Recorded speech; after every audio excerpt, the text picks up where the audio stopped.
A while back, I made some battle cats out of clay, and I finally thought it was time to make the enemies. So I make the same off-white, some gray and black, and then cut the off-white into several different chunks to get the rough size for each creation. I start by making a little sphere and then pushing it downwards to make a little mic and eye thingy, I guess, and then I get some thin triangles and put them on the bottom. I remember from the original Battle Cats that this was one of the last steps, and it probably should have been. These little triangle ice cream cones on the bottom get blended into the rest of the body, and then once they are all blended in, I can start working on things that aren't the legs, like the tail, which is just a pinched out worm that again gets blended into the rest of the body. Then I make the ears by making some more ice cream cones, but indenting it this time to make it a little more ear-like, and then once again blending it in. Once I have the two ears on there, I can add a bottom jaw. This bottom jaw is just a little hot dog, a little sausage of clay that gets blended in, and then blended in with the lower part of the head, right where that is, and then the upper jaw, just right above this, but only blended in on the top part and not the bottom part so that there's still a mouth. After that, I add a small little bean for a nose, and then two soulless black eyes. After this, I add the angry eyebrows and then move it off screen while I add the whiskers. There are 4 whiskers total, 2 on each side, and I guess you'll see how they get their position. It's done now. Off to the next one. This one is the snake or whatever. It's just snake spelled wrong. I make a worm and then make a little fat head, and then I curve up the bottom of that worm in order to make it more curved up and more accurate. After that, I cut in a mouth and pinch it out a little bit to add the little teeth, jaw, lips. Not too clear on what they are, but they're all around the sides of the head. So I make them. Pinch them out, 2 on the top, 2 on the bottom, and then I close the jaw and push them up and or down depending on which direction they go. Once all of the teeth are set, I can add the little gray spots, which, fun fact, while I was doing this, I read the descriptions and learned that they're actually paints, and they are weak to water. So, once I get all the little spots on, all across the entire body, I can add the 2 black eyes, and once that's on there, it's done. Next up is those guys. Now, while I have made stick men in the past, I don't really have a simple way of doing it yet, so I tried a few methods. This one's the stick fight method. It didn't quite work, but third tries the charm.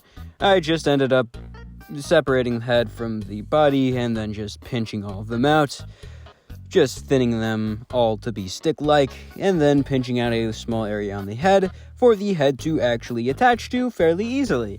And this worked incredibly well compared to the other 2 methods that I tried, and was somewhat easy.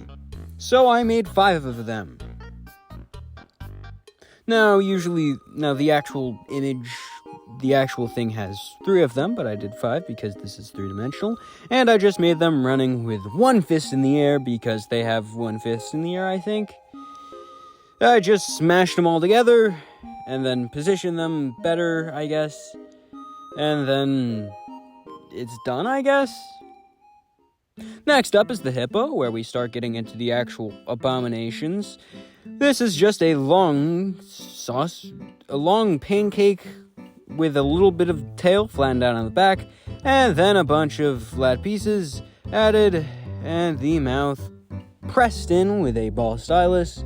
Then all of the legs that I created earlier get added to the bottom, and blended in, of course. Once all 4 of these get blended in, that's practically the finished body, except for the small fact that the head is a lot more than that. First, I have the little lumps where the eyes are, and then blend those in as well because everything gets blended in. It's Battle Cats, what did you expect? That's how it's always been. Next, I add the lips, starting with the lower jaw, which gets blended in, of course. And then the upper jaw.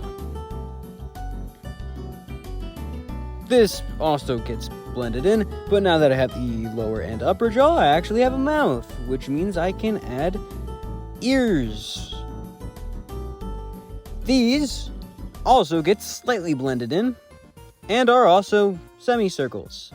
Then I make some mouth-like texture inside the mouth using a small ball stylus, and then I add the nose, which is two outlines of a semicircle without actually having the full semicircle, which of course gets blended in as well. Once the nose gets blended in, I can add the teeth, 2 on the top, 3 on the bottom, because there's one missing tooth on the bottom. Once I have all of the teeth done, I can add the soulless black eyes, and as usual, that's done, except that's not the last step for these next two.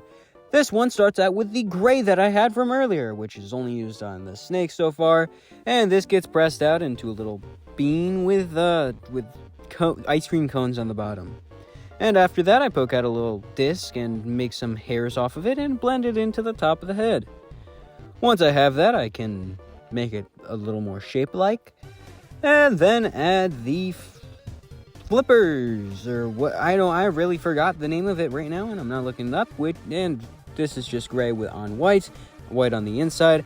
That gets blended in, and then now that it's blended in, I can just position the body to be what it is, and then with a white, I get a little light spot on the front of the chest going all the way down to the bottom of to the tips of the toes.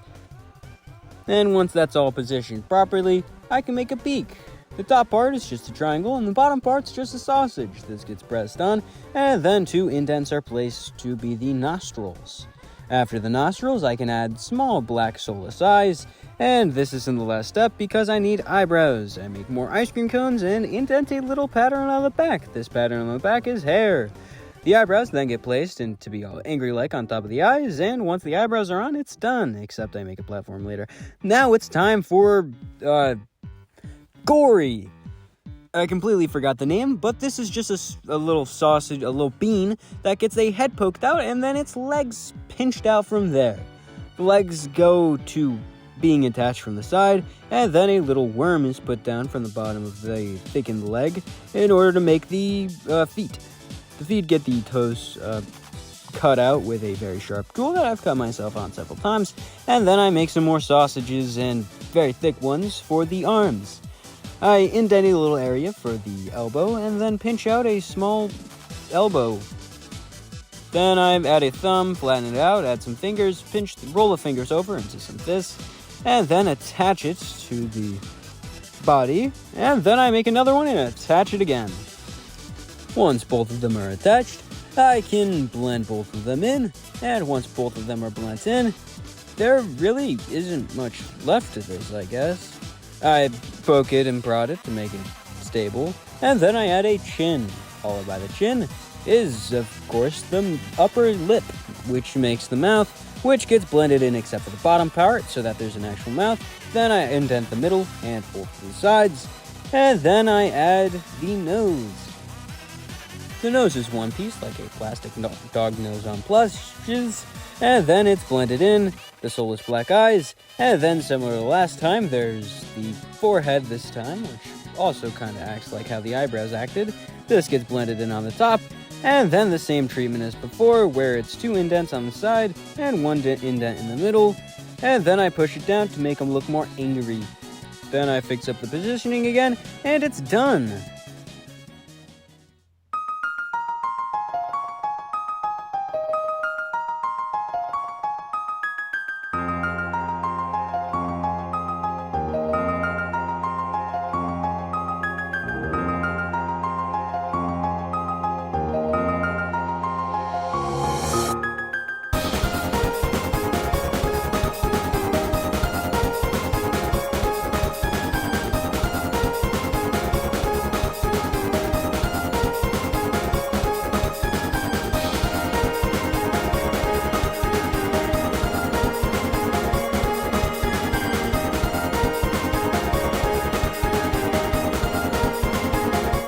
If you enjoyed the video, make sure to give it a like if you want to see more, like and subscribe. And if you want to see something specific in the future, leave it in the comments below.